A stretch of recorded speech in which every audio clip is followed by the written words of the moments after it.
I think the question that I've often faced, and that I think a lot of listeners will probably encounter, is you're always trying to figure out what's the best thing to do with the amount of budget I have, right? And whether your budget is big or small, medium, whatever, right? You're always faced with, okay, well, there's never enough to do everything.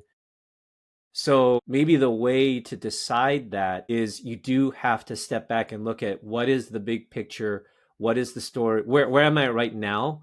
Where do I need help telling this phase of the story? And then that is what might help you decide, okay, it's worth it for me to spend whatever X on an agency, two agencies, whatever the number is, in order to augment what I know my team or myself can bring. And maybe that's the right way to look at that. Yeah. And I know many of us in our communities and marketers in general, right, are all exploring how I can use AI agents in a better way to get some of the work done. And I think that's a very noble, worthy idea, right? How can we utilize that resource? I Yeah. see it as an extra pair of hands, right? Yeah. Yeah. And I'm literally trying to use it that way. We had a conversation the other day with one of our communities that talked about certain companies are at certain maturity levels, right, with AI. And you may be using it in a small way to augment your current teams.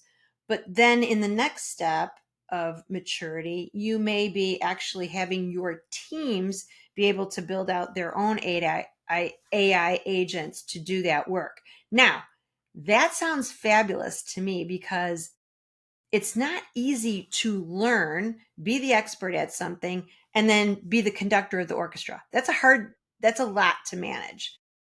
So, in the example that we heard yesterday, people were taking that work and actually funneling it down through their teams to be able to get their own digital twin set up so that they could manage some of that work, which I think is brilliant, right? On the one hand. On the other hand, it's yet another interpretation of how the different work is getting dispersed out, right? Yeah. Yeah. So perhaps in the land of AI, and as we continue to learn about how to use our agents and how our teams learn to use agents, this notion of making sure it's still cohesive becomes a bigger job.